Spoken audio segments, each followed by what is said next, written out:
Hey there, Grumpy Old Fart here. Be sure to check me out over on Rumble. There you'll find all of my stuff from YouTube, plus my political and social commentary and weekly current events, which YouTube frowns on. Links to my Rumble channel, as well as my other YouTube channels, and links to let you order my books are in the description of this video.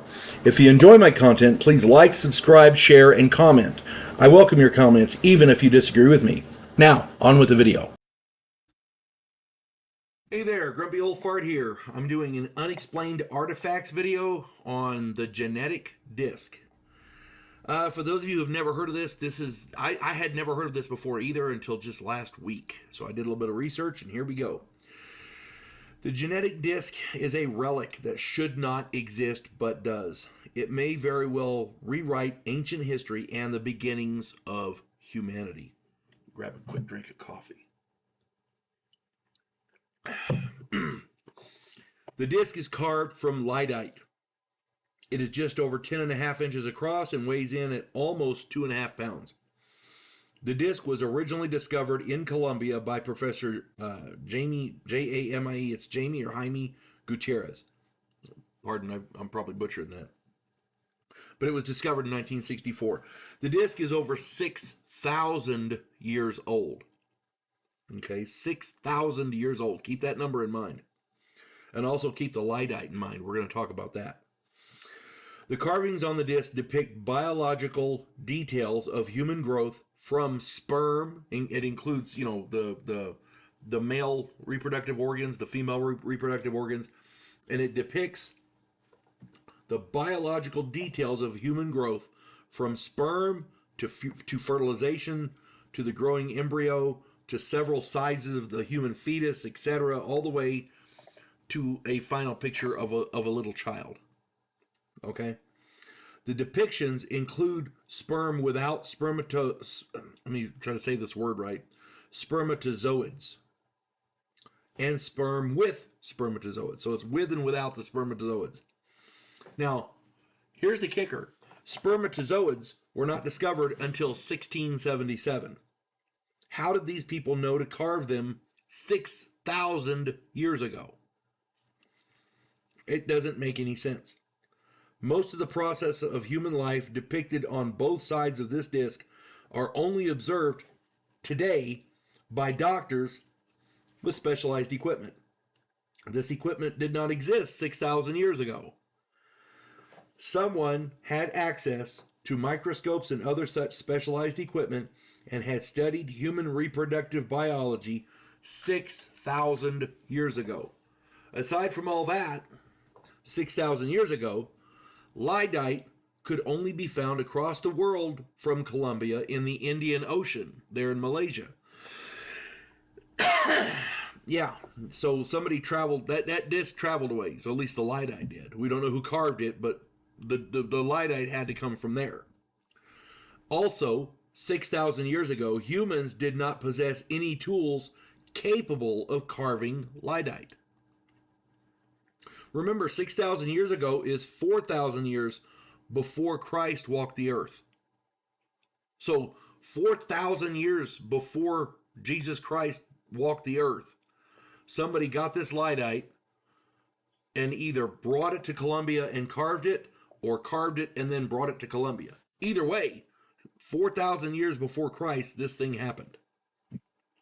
Lyddite has a layered structure, and first contact with any cutting tool tends to shatter the mineral. We had no tool, human beings had no tools capable of carving this lyddite 6,000 years ago. It was not possible. So, we're left with a serious conundrum. Anthropology and archaeology says that 6,000 years ago, this disc was impossible to produce, and nobody had the medical knowledge to create the carvings and reliefs on the surface of the disc at that time. Yet, we know they did. Either mainstream science is lying to us again, or they're idiots. Or these primitive cultures had help. Or an advanced civilization existed that we are unaware of. Now, I talk about this guy's book a lot. His name is Michael Cremo, and he wrote a book called Forbidden Archaeology. anybody who's interested in these out of place artifacts, they're called OOPARTs, OOPARTS, OOPARTs, out of place artifacts. Anybody who's interested in those, you've this book, Forbidden Archaeology, you have got to get it and read it. I have it over there on my bookshelf. I'm still trying to get through it. Now I'll warn you here. Michael Cremo is a scientist. He's technically an author because he wrote the book, but he's not it's not an easy read. It reads like a medical tech journal, like a medical journal of some kind. It uses a lot of terminology and stuff like that. So, and it's not meant as entertainment. It's meant as informative. It's like a documentary instead of a TV show. Okay. It's not a sitcom. It's a documentary. I'm just saying. However, the information contained in that book is prime. It is priceless. If you're interested in out of place artifacts and how ancient people did things,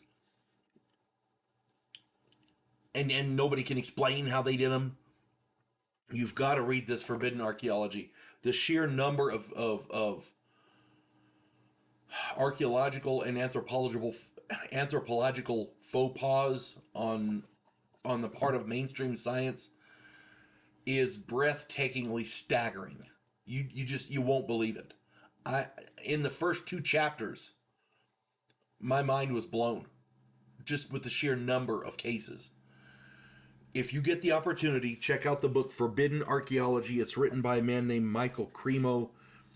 This guy is a heck of a scientist, and he's calling out mainstream science for the shit that we know that they're screwing up on.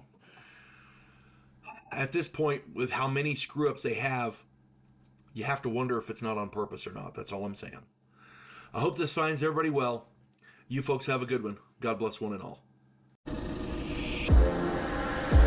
Devo Poland, a scientific representative of a pacifist race called the Gandhiri, is sent away as an exchange officer. His objective, to learn the one skill his species never developed, to fight.